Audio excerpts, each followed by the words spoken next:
بسم الله الرحمن الرحيم.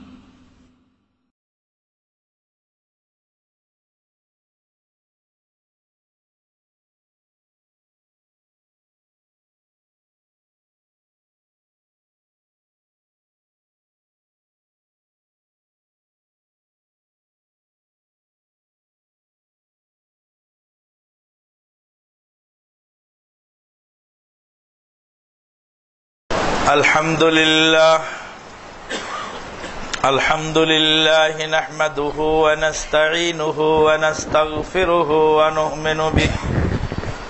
ونؤمن به ونتوكل عليه ونعوذ بالله من شرور أنفسنا ومن سيئات أعمالنا من يهده الله فلا مضل له ومن يضلل فلا هادي له وأشهد أن لا إله إلا الله وحده لا شريك له وأشهد أن محمدا عبده ورسوله صلى الله عليه وسلم الذي أرسله بالحق بشيرا ونذيرا وداعيا إلى الله بإذنه وسراجا منيرا أما بعد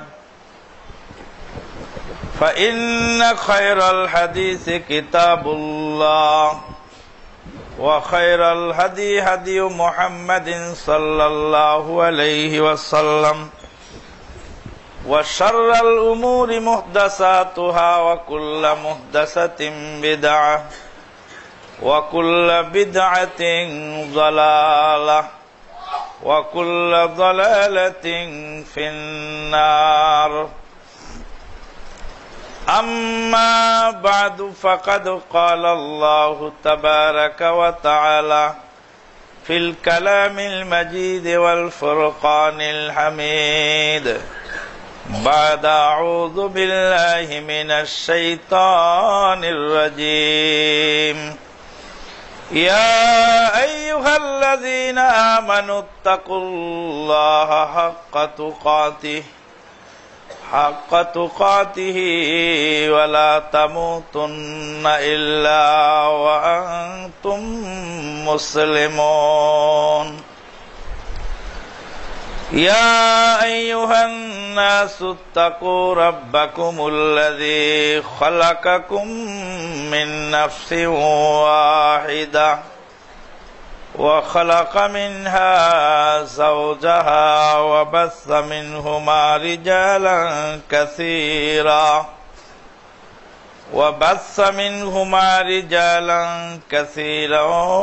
ونساء واتقوا الله الذي تساءلون به والأرحام إن الله كان عليكم رقيبا يا أيها الذين آمنوا اتقوا الله وقولوا قولا سديدا يصلح لكم أعمالكم ويغفر لكم ذنوبكم ومن يطع الله ورسوله فقد فاز فوزا عظيما وقال تعالى بسم الله الرحمن الرحيم ألف لام ميم ذلك الكتاب لا ريب فيه هدى للمتقين الذين يؤمنون بالغيب ويقيمون الصلاة ومما رزقناهم ينفقون والذين يؤمنون بما أنزل إليك وما أنزل من قبلك وبالآخرة هم يوقنون أولئك على هدى من ربهم وأولئك هم المفلحون ইন্নাল্লাযীনা কাফারু সাওয়াউন আলাইহিম আনযারতাহুম আম লাম তুনযিরহুম লা ইউমিনুন খাতামাল্লাহু আলা কুলুবিহিম ওয়া আলা সামইহিম ওয়া আলা আবসারিহিম গিশাওয়াহ ওয়া লাহুম আযাবুন আলীমুম বিমা কানু ইয়াকযিবুন। আল্লাহ পাকের অশেষ মেহেরবানিতে বিগত জুমা সমূহে আল্লাহর কোরআনের তালিম এবং তার অপব্যাখ্যা করে ফায়দা লুটার প্রবণতা এগুলি বিষয় নিয়ে মোটামুটি বিস্তারিত আলোচনা হয়েছে। আল্লাহ পাক বলেছেন, আর রহমানু আল্লামাল কোরআন খালাকাল ইনসানা আল্লামাহুল বায়ান। রহমান কোরআন শিক্ষা দিয়েছেন, দয়ালু দয়া করে কোরআন শিক্ষা দিয়েছেন।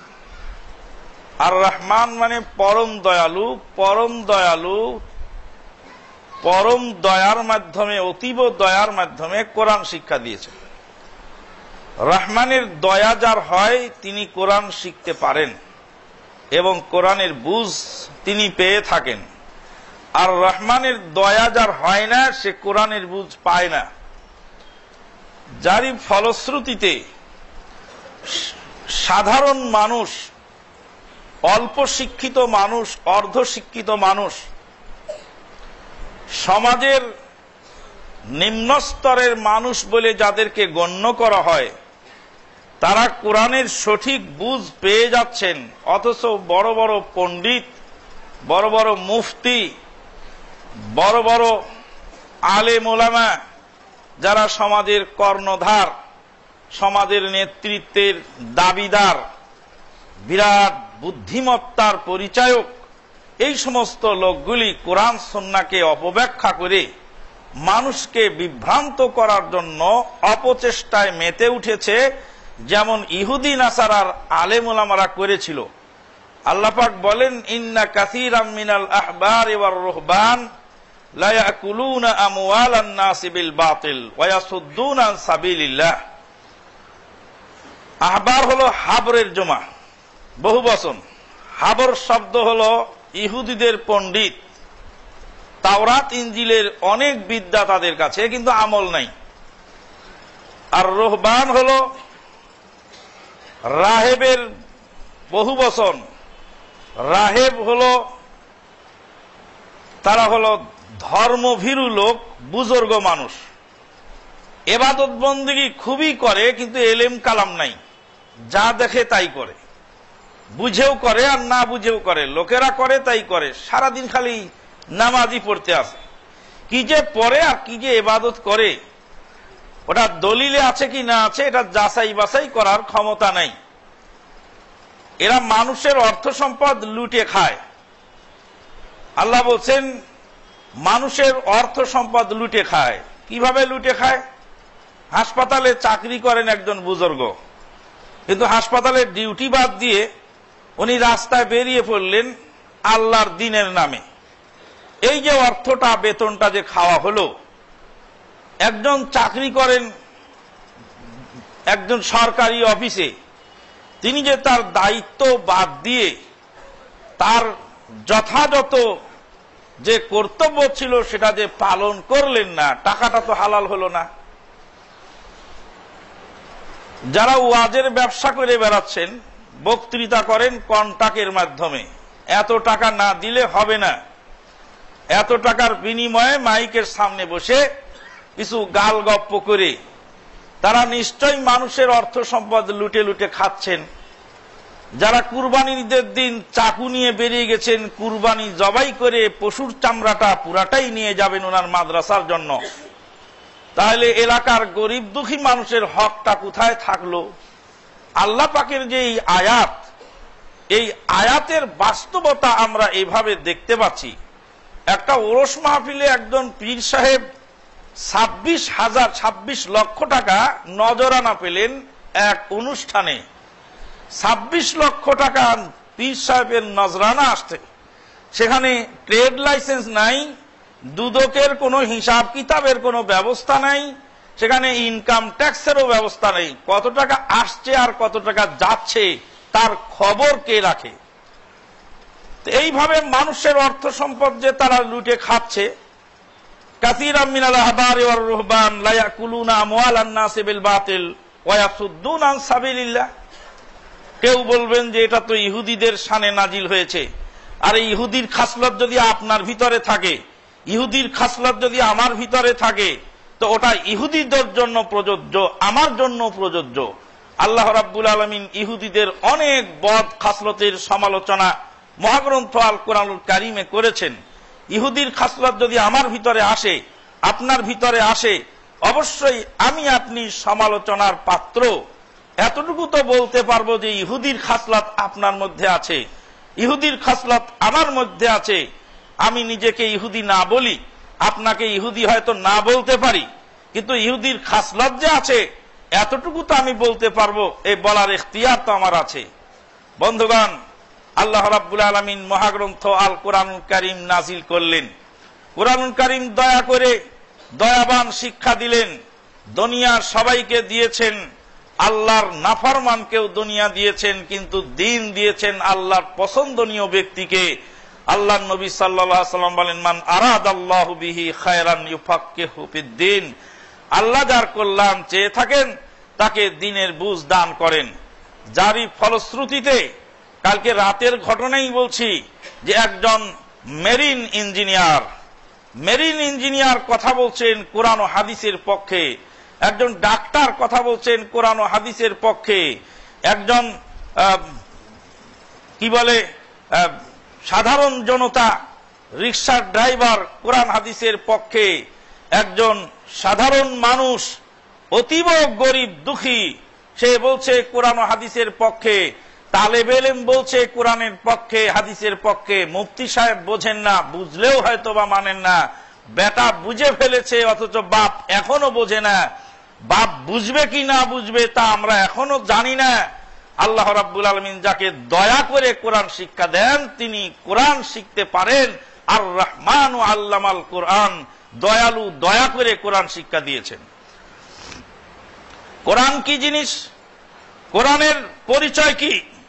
আল্লাহ পাক কোরআন শুরু করলেন সূরা বাকারা দিয়ে, গরুর সূরা দিয়ে কোরআন শুরু হলো, আর মানুষের সূরা দিয়ে কোরআন শেষ হয়ে গেল সূরাতুন নাস। গরু মানুষ হয়ে যাবে কোরআন পড়তে পড়তে। কোরআনের সূচনায় গরু আর শেষে গিয়ে মানুষ। আল্লাহ পাক বলছেন বিসমিল্লাহির রহমানির রহিম, আলিফ লাম মিম। আলিফ লাম মিম, একটা প্রশ্ন এসে গেল, আমি কি শুনলাম, এটা কি আওয়াজ, এই আওয়াজের মানে কি, এটা কোত্থেকে এলো, এই আওয়াজের হাকিকত কি? আলিফ লাম মিম। সঙ্গে সঙ্গে জবাব হয়ে গেল যালিকাল কিতাব, এটা একটি কিতাব। আলিফ লাম মিম কি শুনতে পাচ্ছি আমি, কিসের আওয়াজ শুনছি আমি? আপনি শুনছেন কোরআনের আয়াত, যালিকাল কিতাব, এটা একটি কিতাব। এটা অন্য কোনো গান নয়, এটা অন্য কোনো উপন্যাস নয়, এটা অন্য কোনো বাদ্যযন্ত্র নয়, এটা অন্য কোনো কবির কাব্য নয়, এটা অন্য কোনো গবেষকের গবেষণালব্ধ পরিবর্তনশীল কোন মতবাদের নাম নয়।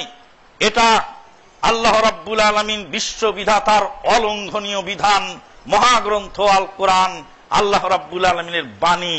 আল্লাহ রাব্বুল আলামিন যেমন চিরন্তন চিরস্থায়ী, আল্লাহর বাণীও চিরন্তন এবং চিরস্থায়ী। এই একটা সাবজেক্টের উপরে, এই একটা পয়েন্টের উপরে ইমাম আহমদ বিন হাম্বলকে জেলে বন্দী করা হয়েছিল। 3 সরকার পার হয়ে গেছে, জেল থেকে বের হতে পারে। আল্লাহর কোরআন কি মাখলুক না গায়রে মাখলুক? আল্লাহ কি কোরআন সৃষ্টি করেছেন না কোরআন আল্লাহর বাণী? আল্লাহ যেমন অবিনশ্বর, আল্লাহ যেমন চিরঞ্জীব চিরস্থায়ী, আল্লাহর বাণীও চিরস্থায়ী। মিনহু বাদা মিনহু ওয়া ইলাইহি ইয়াউদ। আলিফ লাম মিম যালিকাল কিতাবু লা রাইবা ফীহ। এটা এমন একটা কিতাব, এই কিতাবের বৈশিষ্ট্য কি? লা রাইবা ফীহ, এর মধ্যে কোনো সন্দেহ নেই।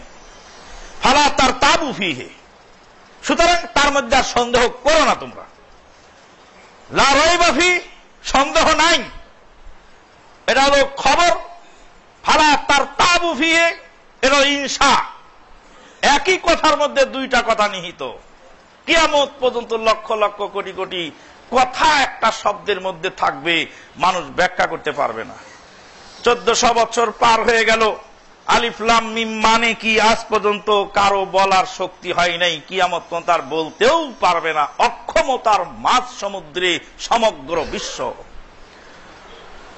অক্ষমতার মাঝ সমুদ্রে সমগ্র বিশ্ব, সমগ্র বিশ্বকে আজ অক্ষমতার মাঝ সমুদ্রে ফেলে দেওয়া হয়েছে। কোরআন যখন নাজিল হলো, সমগ্র বিশ্বকে চ্যালেঞ্জ করলেন আল্লাহ পাক। একটু বাড়ায়, সমগ্র বিশ্বকে আল্লাহ পাক চ্যালেঞ্জ করলেন।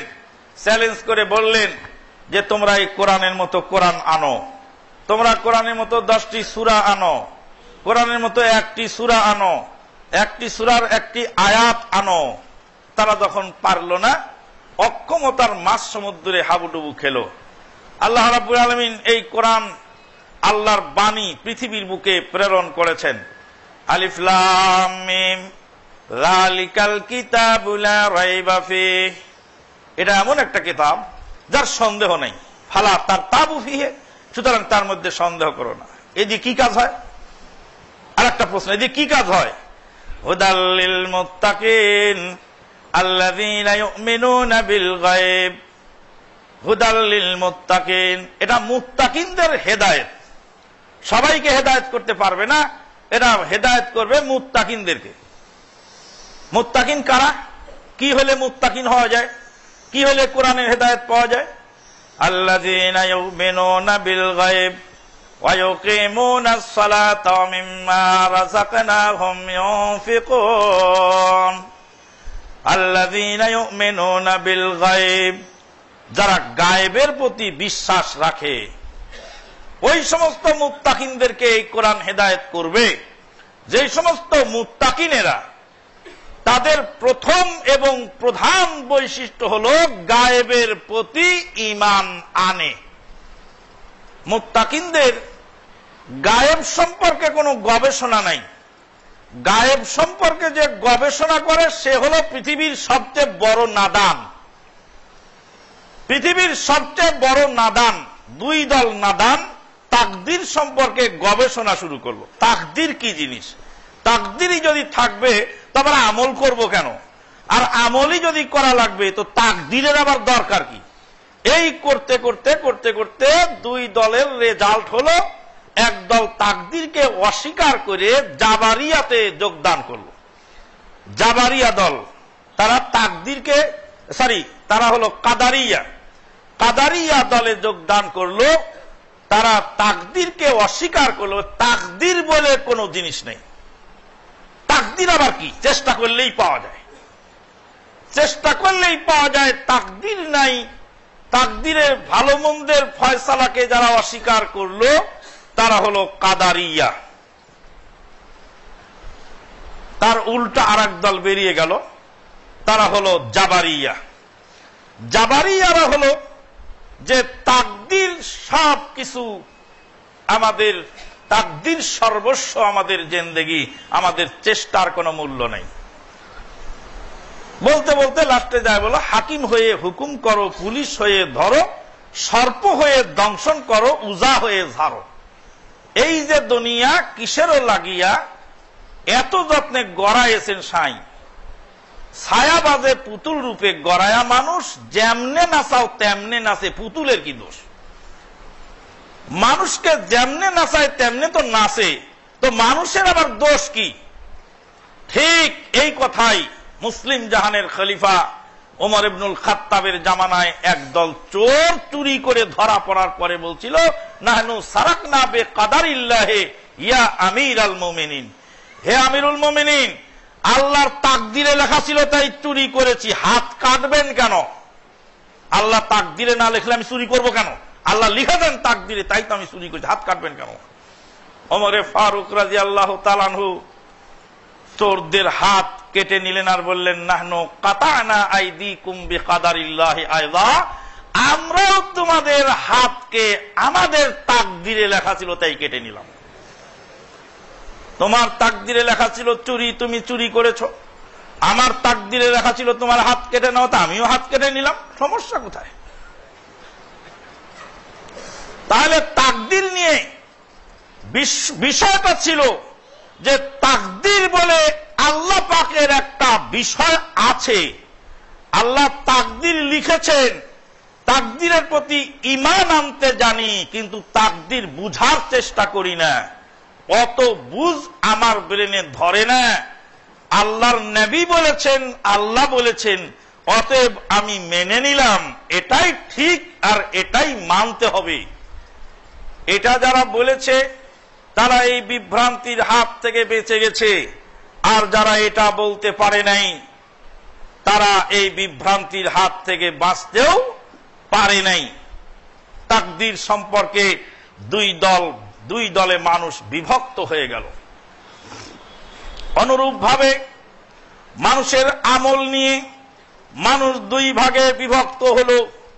এক দল হয়ে গেল খারেজি, আর আরেক দল হয়ে গেল মুরজিয়া। খারেজি হল যে মানুষ পাপ করার সাথে সাথে সে জাহান্নামী হয়ে যায়, সে কাফের হয়ে যায়। আর মুরজিয়া হল যতই পাপ করুক না কেন, কালেমা যদি একবার পরে জান্নাত আর ঠেকায় কে? এই যে দুই দলের বাড়াবাড়ি, এফরাত এবং তাফরিত, অতিরঞ্জিত বাড়াবাড়ি কথা, এইটাই হল সমস্যার কারণ। তারপরে আসলো দিন এবং দুনিয়া সংক্রান্ত মাসলা, যেটা তাবলিগি ইজতেমার মাঠে ক্লিয়ার বলা হয়েছিল। আবার একটু বলে রাখি, পানি এবং আগুন দুইটা বিপরীতমুখী দুইটা জিনিস, কিন্তু আপনি রান্না করার সময় আগুনও লাগবে, পানিও লাগবে। পানি থাকবে পাতিলের উপরে আর আগুন থাকবে পাতিলের নিচে। আগুন আর পানি দুইটাকে আপনি ব্যবহার করবেন, তাহলে আপনার চাউলটা ফুটবে, খানাটা রান্না হবে, আপনি খেতে পারবেন। কিন্তু আপনি যদি বলেন আগুন আর পানি দুইটা আলাদা জিনিস রে বাবা, দিন আর দুনিয়া দুইটা আলাদা জিনিস, মসজিদে দুনিয়াবি কথা বলা হারাম, লিখে রেখেছে দেখেন না, মসজিদে দুনিয়াবি কথা বলা হারাম। আরে নবীর মসজিদে বিচার কার্য বসত, নবীর মসজিদে কয়েদি বেঁধে রাখা হতো, নবীর মসজিদে জাকাতের খেজুর জমা করা হতো, নবীর মসজিদে আসহাবে সুফফার লোকদের থাকার ব্যবস্থা ছিল, নবীর মসজিদে বিচার কার্য পরিচালনা করা হতো, নবীর মসজিদে দরবার বসত, আদালত বসত, বিদেশি প্রতিনিধিদের সঙ্গে সাক্ষাতের জন্য সার্কিট হাউস হিসাবে ব্যবহার করা হতো, সেখানে মিটিং বসত অ্যাসেম্বলি হল হিসাবে, সেখানে বিবাহ কার্য পরিচালনা করা হতো, সেখানে জানাজার সালাত আদায় করা হতো। লিখে দিয়েছে মসজিদ এটা একটা ধর্মের বিষয়, ধর্ম আমল করে মসজিদটা তালা দিয়ে ফিরে চলে যাবেন, দুনিয়াবি কথা বলা হারাম। গোপাল ভাঁড়কে রাজা ডেকেছিলেন, বলছে তুমি আসো আমার কাছে। তো গোপাল ভাঁড় ওই বাঁশের মাথায় পাতিল বেঁধে নিচে আগুন ধরাই দিয়ে, তো বলছে কেন? বলছে ভাত রান্না হবে, তারপর আমি খাবো। রাজা সেদিন আমাকে বলেছে তুই পানির মধ্যে ডুবেছিলি, ওই লাইটের আলোর দিক তাকায়, লাইটের গরমে তুই ঠান্ডার মধ্যে থাকতে পারছিস, তোর পুরস্কার নাই। তো লাইটের আলোতে যদি শরীর গরম হয়, আর সেই গরমে যদি আমার পুরস্কার নাই হয়, তো আমি বাঁশের মাথায় পাতিল বেঁধে রেখেছি, আর নিচে আগুন জ্বালাবো, দেখি তো কেমন করে ভাত সিদ্ধ হয়, তারপর রাজ দরবারে যাওয়া হবে। বলছে না, পাতিলটা একটু নিচে নামাও, না আগুনটা একটু উপরে তোলো। রব্বানা আতিনা ফিদ দুনিয়া হাসানা ওয়া ফিল আখিরাতে হাসানা, দুনিয়ার হাসানাত দাও আর আখিরাতের হাসানাত দাও। দুনিয়া ছেড়ে দিয়ে, সংসার ছেড়ে দিয়ে, অফিস আদালত ছেড়ে দিয়ে, চাকরি বাকরি ছেড়ে দিয়ে, স্ত্রী পরিবার বিবি বউ বাচ্চা বাল বাচ্চা ছেড়ে দিয়ে যারা বৈরাগ্য সন্ন্যাসীতে অংশ নিয়েছে, তারা দুনিয়াকে দিন থেকে ওইভাবে গোপাল ভাঁড়ের মতো বাঁশের মাথায় তুলে দিয়েছে। নিচে আগুন জ্বলছে আর বাঁশের মাথায় পাতিল চলছে। আর একজন বলছেন না, দিন আর দুনিয়া সব এক, রাজনীতি করবে তাও ধর্ম, ধর্মনীতি করবে তাও ধর্ম, মিছিল করবে তাও ধর্ম, কাউকে গালি দিবে তাও ধর্ম, গুলিস্তানে দাঁড়িয়ে বক্তব্য দিবে ওটাও ধর্ম, সবই ধর্ম, ওমা খালাকতুল জিন্না ওয়াল ইনসা ইল্লা লিয়াবুদুন, বান্দা যা ইবাদত, অতএব সবই ইবাদত। এই লোক এই আগুন আর পানি একসাথে চুলার মধ্যে দিছে। আগুন আর পানি যদি একসাথে চুলার মধ্যে দেওয়া হয়, দিন আর দুনিয়াকে একাকার করে মিক্স করে ফেললে যার যেই দুর্গতি, আগুন আর পানিকে একসাথে চুলার মধ্যে দিলে তার সেই দুর্গতি। আগুন এবং পানি, পানির সংস্পর্শে আগুন থাকবে, আগুনের সংস্পর্শে পানি থাকবে, কিন্তু আগুন থাকবে চুলার পাতিলের নিচে আর পানি থাকবে পাতিলের উপরে। আবার দেখতে হবে যে পাতিল যেন ছিদ্র না থাকে, পানি যেন গিয়ে আগুনকে নিভিয়ে না ফেলতে পারে। দুনিয়া যাতে দিনকে নস্যাৎ করতে না পারে, দুনিয়া এবং দিন একে অপরের দ্বারা নিয়ন্ত্রিত হবে, দিনের দ্বারা দুনিয়া নিয়ন্ত্রিত হবে। আগুনের প্রভাব গরম হবে আর পানি গরম হয়ে চাউল সিদ্ধ হবে, কিন্তু আগুন আর পানি একসাথে মিক্স করা যাবে না। এইটুকু পার্থক্য বুঝতে না পারার কারণে মানুষ একদল হয়েছে সেকুলার আর আরেক দল হয়েছে খারেজি। খারেজিদের আকীদা এবং সেকুলারদের আকীদা ফার ডিফারেন্স। বন্ধুগণ, আল্লাহ পাক বলছেন, ওয়াকাযালিকা জাআলনাকুম উম্মাতাও ওয়াসাতা লিতাকুনু শুহাদা আলান নাস ওয়া ইয়াকুনার রাসূলু আলাইকুম শাহীদা। কাযালিকা জাআলনাকুম উম্মাতাও ওয়াসাতা, এভাবেই তোমাদেরকে মধ্যমপন্থী উম্মত বানিয়েছি। দিন আর দুনিয়া কাছাকাছি থাকবে কিন্তু মিশবে না, মধ্যম পন্থা। একবারে মিশাও ফেলানো যাবে না, একবারে দূরত্বও করা যাবে না। পাপের কারণে মানুষ কাফের হয়ে যাবে, যতক্ষণ পর্যন্ত কুফরি এবং শিরক না হবে তারপরেও তার শর্ত শারায়েতের ভিত্তিতে বিনা শর্তে কুফরি এবং কবিরা করলেই কাফের হয়ে যায় না। সেখানে বুঝের ব্যাপার আছে, সেখানে এলেমের ব্যাপার আছে। পাপকে স্বীকৃতি দেওয়া যাবে না, পাপ মানুষের ঈমানকে দুর্বল করে, এর মাঝামাঝি থাকতে হবে, তাহলে আহলে সুন্নাত ওয়াল জামাতের আকীদায় থাকা সম্ভব। যারা গায়েবের প্রতি বিশ্বাস রাখবে, তাকদীরের প্রতি বিশ্বাস রাখতে হবে এবং আমলও করতে হবে। যেই আল্লাহ বিশ্বাস করতে বলেছেন সেই আল্লাহ আমলও করতে বলেছেন। অতএব বিশ্বাস থাকবে আর আমলও থাকবে। গায়েবের প্রতি বিশ্বাস নাই, গোলমাল হয়ে গেছে, গবেষণা শুরু হয়েছে। বলছিলাম আর একদিন, আবার আজকে একটু বলি। একজন তরুণ উদীয়মান যুবক ছেলে কোত্থেকে কার ফতুয়া শুনলো, চট করে ফতুয়া শুনে বলে দিল যে সৌদি আরবের সাথে বাংলাদেশে একই দিনে ঈদ পালন করতে হবে। এটা দলিল কি?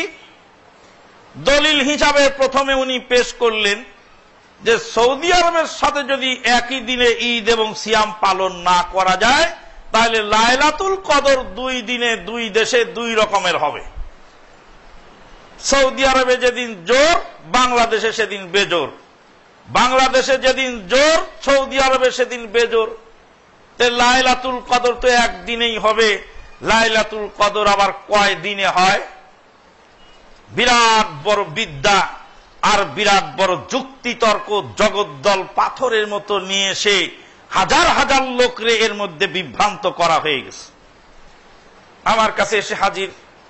আমি বললাম, তোমার এইটা রাখো, 1 মিনিট আমার সাথে কথা বলো। আল্লাহ পাক প্রথম আসমানে নেমে আসেন যখন রাতের 3 ভাগের 2 ভাগ পার হয়ে যায় আর শেষ ভাগ বাকি থাকে। ইয়ানজিলু রাব্বুনা ইলা সামাঈদ দুনিয়া হিনা ইয়াবকা সুলুসুল আখির মিনাল লাইল। রাতের 3 ভাগের 2 ভাগ পার হলে শেষ ভাগ বাকি থাকতে আল্লাহ প্রথম আসমানে নেমে আসেন। এবার তুমি আমাকে জবাব দাও তো, এটা কি বাংলাদেশের শেষ রাতে আল্লাহ নামেন, নাকি পাকিস্তানের শেষ রাতে নামেন, নাকি সৌদি আরবের শেষ রাতে নামেন, নাকি আমেরিকার শেষ রাতে নামেন, নাকি লন্ডনের শেষ রাতে নামেন, নাকি জাপানের শেষ রাতে নামেন, নাকি অস্ট্রেলিয়ার শেষ রাতে নামেন? কিম্ভূত কিমাকা প্রশ্ন করার সহজ উত্তর দেওয়া কঠিন। 1000 লোক তো কাজ হয়ে চলে গেল সাথে সাথেই। তো বলে দিলাম যে পৃথিবীর কোন দেশে না কোন দেশে শেষ রাত তো হচ্ছে। এখন তুমি বলো যে আল্লাহ শেষ রাতে প্রথম আসমানে নামেন। যেই দেশের শেষ রাতে আল্লাহ প্রথম আসমানে নামেন, ওই দেশের শেষ রাত্রে আমি তাহাজ্জুদ পড়ব না। প্রত্যেক দেশে শেষ রাত হচ্ছে, দিন রাত 24 ঘন্টা কোন না কোন দেশে শেষ রাত হতেই আছে। তাহলে তোমার আল্লাহ নামেন কখন আর আরো সে ফেরত যান কখন? ওমা উতীতুম মিনাল ইলমি ইল্লা কালিলা। তোমাকে সামান্য ইলম দেওয়া হয়েছে, ওই ইলম দিয়ে তোমার বুঝার ক্ষমতা নাই। আর পৃথিবীর কোন দেশের শেষ রাতে আল্লাহ নামেন ওটা আমার জানার বিষয় নয়, ওটা আমার গবেষণা করার বিষয় নয়। আল্লাহ কিভাবে নামেন, কিভাবে ফেরত যান, ওটা আমার আলোচ্য সাবজেক্ট নয়। এটা হলো গায়েবী বিষয়। আল্লাযীনা ইউমিনুনা বিল গায়ব, যারা গায়েবের প্রতি বিশ্বাস রাখে। আমি বিশ্বাস করি আল্লাহ প্রথম আসমানে নেমে আসে। অতএব আপনার শেষ রাত, আপনি উঠে উজু করে 2 রাকাত সালাতুত তাহাজ্জুদ পড়েন, 4 রাকাত পড়েন, 6 রাকাত পড়েন, 8 রাকাত পড়েন, আল্লাহর কাছে কাতর প্রার্থনা জানান। আপনার কাজ হলো উজু করে তাহাজ্জুদ পড়া। আল্লাহ কোন দেশের শেষ রাতে নামেন, কতক্ষণ থাকেন, কোন দিক দিয়ে আসেন, কোন দিক দিয়ে যান, কিভাবে কি হয়, এটা তুমি বেদিন হয়ে যাবে, বেঈমান হয়ে যাবে। যারা আল্লাহকে খুঁজেছে, আল্লাহকে খুঁজতে খুঁজতে আল্লাহকে পায় নাই।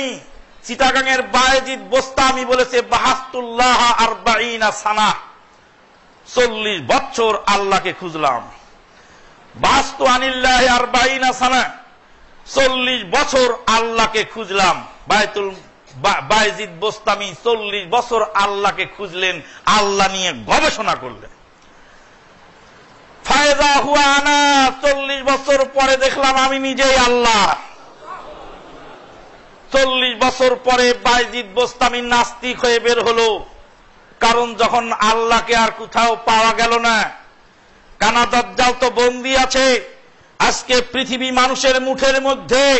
বিদ্রোহী কবি কাজী নজরুল ইসলাম বলেছিলেন, পাতাল ফুঁড়ে নামবো নিচে, উঠবো আমি আকাশ ফুঁড়ে, বিশ্বজগৎ দেখবো আমার আপন হাতের মুঠোয় পুরে।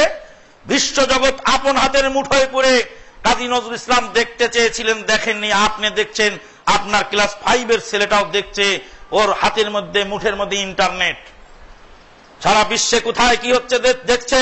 কানা দাজ্জাল কোথায় দেখা তো যায় না, কানা দাজ্জাল দেখা যায় না। মুফতি সাহেব বলছেন মুসল্লিদেরকে, ফেরেশতা আমিন বলে, ফেরেশতার আমিনের সাথে যার আমিন মেলবে তার সব গুনাহ মাফ হয়ে যাবে।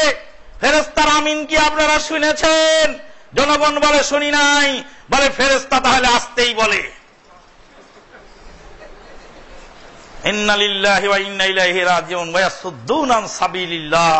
ওরা আল্লাহর রাস্তা থেকে মানুষকে বিভ্রান্ত করে, আল্লাহর কোরআন রাসূলের সহিহ হাদিসকে এরা নস্যাৎ করার জন্য, ধূলিসাৎ করার জন্য যত রকমের অপতৎপরতা পায় তারা সব আছে।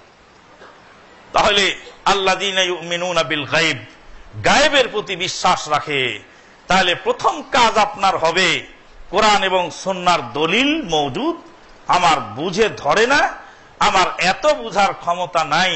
আল্লাহ বলেছেন, রাসূল বলেছেন, অবশ্যই এটা ঠিক, আমি মেনে নিলাম। এই এক কথা বলেছিলেন মেরাজের পরে আবু বকর সিদ্দিক রাদিয়াল্লাহু তাআলা। কতক সাহাবী গবেষণায় পড়ে গেলেন।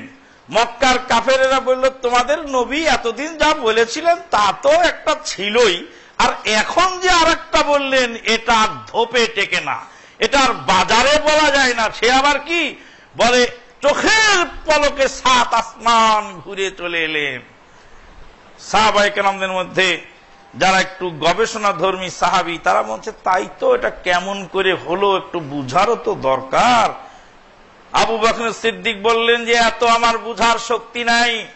নবী বলেছেন মেরাজ হয়েছে, আল্লাহর দরবারে গিয়েছেন, নবী বলেছেন যেহেতু অতএব এটাই ঠিক, আমি মেনে নিলাম। আমার বিদ্যাতে বুদ্ধিতে এটা ধরার বিষয় নয়। আবু বকর সিদ্দিক রাদিয়াল্লাহু তাআলা আনহুর ইমানের গ্রেড আর পাওয়ার, আপনার ইমানের গ্রেড আর পাওয়ার আসলো। আল্লাহ পাক বলছেন, ইয়া আইয়ুহাল্লাযীনা আমানুস্তাজিবু লিল্লাহি ওয়া লিরাসূলিহি ইযা দাআকুম লিমা ইউহয়িকুম ওয়ালামু আন্নাল্লাহা ইয়াহুলু বাইনাল মারই ওয়া কলবিহি। হে ঈমানদার বান্দা বান্দীগণ, ইস্তাজিবু লিল্লাহি ওয়া লিরাসূলিহি, আল্লাহ এবং তার রাসূলের ডাকে সাড়া দাও যখনই তারা ডাকেন। লিমা ইউহয়িকুম, যার মধ্যে রয়েছে তোমাদের মৃত্যু সঞ্জীবনী সুধা, তোমাদের জীবনী শক্তি ওর ভিতরে আছে। ওয়ালামু আন্নাল্লাহা ইয়াহুলু বাইনাল মারই ওয়া কলবিহি, জেনে রাখো আল্লাহ পাক পর্দা ফেলে দেন ঈমানদার ব্যক্তি এবং তার অন্তরের মাঝে পর্দা পড়ে যায়। পর্দা পড়ে গিয়ে মানুষ তখন আর কিছু দেখতে পায় না, মানুষ তখন আর দেখতে পায় না। কুয়াশার চাদরে মোড়া পৃথিবী যখন ঘন কুয়াশায় আচ্ছন্ন, আপনি টিনটিন করে এই গাড়ি নিয়ে রাস্তায় যাচ্ছেন, হাইওয়ে রাজপথ, ডানে হলো এক নর্দমা আর বামে হলো এক গহীন খাল, আর কতক্ষণ পর পর বড় বড় ট্রেলার যাচ্ছে, আপনাকে ওভারটেক করছে, আবার ক্রসিং হচ্ছে। এমতো মুহূর্তে আপনি চলছেন, আপনি অস্পষ্টভাবে দেখতে পাচ্ছেন। আমি মাঝে মাঝে হতভম্ব হয়ে যাই, আমি বুঝতে পারতেছি না যে কোন দিক দিয়ে গাড়ি চলছে। ড্রাইভার ঠিকই বুঝতে পারতেছে, আল্লাহ পাক তাকে বুঝার মতো একটা শক্তি দিয়ে রেখেছেন। চলতে চলতে চলতে চলতে আল্লাহর উপর তাওয়াক্কুল করে চলছে, তারপরেও তো কত ধরনের অ্যাক্সিডেন্ট ঘটছে। এখন আপনার মনের গতি যা, আপনার মনের গতি পরিবর্তন হয়ে যেতে পারে। ওই জন্য আল্লাহ পাক আমাদেরকে শিক্ষা দিয়েছেন, রব্বানা লা তুজিগ কুলুবানা বা'দা ইয হাদাইতানা ওয়া হাব লানা মিন লাদুনকা রাহমা ইন্নাকা আনতাল ওয়াহ্হাব। হে দয়াময় আল্লাহ, তুমি আমাদের অন্তরকে বাঁকা করে দিও না। হেদায়েত পাওয়ার পরে, হেদায়েত বড় মূল্যবান সম্পদ। মক্কার কাফেররা টাকা দিয়ে যদি হেদায়েত কিনতে পেতেন, ধনাঢ্য ব্যক্তিরা হেদায়েত কিনে নিত, গরিবেরা পেত না। বিদ্যা এবং বুদ্ধিমত্তায় যদি হেদায়েত পাওয়া যেত, মক্কার বড় বড় বিদ্বানেরা, পণ্ডিতেরা হেদায়েতের মালিক হয়ে যেত। হাবা গোবা সরল সোজা লোকগুলি ইসলামের সুশীতল ছায়াতলে আশ্রয় গ্রহণ করার সুযোগ পেত না। হেদায়েত যদি রাজনৈতিক দলের মাধ্যমে বিতরণ করা হতো, কম্বল বিতরণের মতো, আর টিন বিতরণের মতো, আর রিলিফের টাকা বিতরণের মতো, তাহলে দলের লোক পেত, অন্য দলের লোক পেত না। হেদায়েত যদি বিতরণ করার দায়িত্ব এই মুফতি সাহেবদেরকে দেওয়া হতো, যে মুফতি সাহেবেরা সকাল বিকাল মানুষকে কাফের ফতোয়া দিতেও দ্বিধাবোধ করে না, সেই মুফতি সাহেব নট গ্রান্টেড বলে আপনাকে ফেলে দিত। কিন্তু হেদায়েত পেয়েছেন একজন সাধারণ মানুষ, হতভম্ব হয়ে যাবেন তার জীবনী শুনলে। আল্লাহু আকবার। সুবহানাল্লাহ। মসজিদের মধ্যে আযান দিচ্ছেন একজন আল্লাহর বান্দা, ইমামের সামনে, লেখাপড়া কিচ্ছু জানে না, চাপাই নবাবগঞ্জে তার বাড়ি। আযান দিতে দিতে ভিতরে আল্লাহ পাক তাকে জানায় দিচ্ছে, তুমি যে আযানটা দিচ্ছ এর কারণটা কি? মনের ভিতরে প্রশ্ন জেগে গেল। জুমার সালাত শেষ হয়ে গেল, বিনীত স্বরে গিয়ে ইমাম সাহেবকে বললেন, ইমাম সাহেব, আমার একটা প্রশ্ন। আযান যে আপনার সামনে দিলাম, আযান মানে হলো ডাকা, কাকে ডাকলাম? মুসল্লি যে কোনা মসজিদে এসে উপস্থিত আছে সেই কোনাকেই আযান শোনালাম। হাইয়া আলাস সালাহ, চলে আসো, রিকশাওয়ালা রিকশা ফেলে দিয়ে। হাইয়া আলাল ফালাহ, কুলি মজুর চলে আসো হে কল্যাণের দিকে। লোকদেরকে ডেকে আনার নাম আযান দেওয়া। তো আযানটা এখানে দিলাম, মসজিদের মুসল্লিদেরকে শোনালাম। তো এই আযান কি নবী দিতে বলেছেন? নবী যদি দিতে বলেন তা আমার কোনো বক্তব্য নাই, আর যদি নবী দিতে না বলেন তো আযানের হেতুটা কি? আর একটু বলতে গেলে একটু বলতে হয়, এ তো প্রসূতি ঘরে বাচ্চার কানে আযান দেওয়ার মতো হলো। আযানটা এমন হলো, তুই বিয়াদব হয়ে গেছিস। বলে, হুজুর বিনা মেঘে বজ্রপাত, আপনি রাগারাগি করবেন না, গালাগালি করবেন না। হুজুর আমি বুঝি না দেখে জানতে এসেছি। হ্যাঁ তুমি বোঝো না মানে? তুমি ইহুদিদের কাদিয়ানীদের ভেজাল ট্যাবলেট খেয়ে এসেছো আমাকে বিভ্রান্ত করার জন্য। মাতবরকে ডেকে বলল, আপনার বেটা আমাকে বাজে কথা বলছে, আমি একজন মসজিদের ইমাম। কেঁদে কেটে নাম দিবি না, সমাজের লোকের পিটলো, ওকে দড়ি দিয়ে বেঁধে ওর বাপ আচ্ছা ধরক বেধরক পিটে ঘরে থুয়ে দিল ফেলে। আর তার ইমাম সাহেবের সাথে কথা বলবে না। বলছে ইমাম সাহেবের সাথে কথা বলে বেয়াদবি হয় তা তো আমি জানি না। সাহাবায়ে কেরামগণ নবীর কাছে প্রশ্ন করতেন, বেয়াদবি হতো না। ফেরেশতারা আল্লাহকে প্রশ্ন করেছিলেন, আতাজআলু ফিহা মান ইউফসিদু ফিহা ওয়া ইয়াসফিকুদ দিমা, আপনি কি আল্লাহ ওই সমস্ত মানুষ বানাবেন যারা গোলমাল করবে? এই গোলমাল করা মানুষ বানানো যাবে না। আল্লাহর সামনে ফেরেশতা বললো বেয়াদবি হলো না, আর নবীর সামনে সাহাবী বললেন বেয়াদবি হলো না।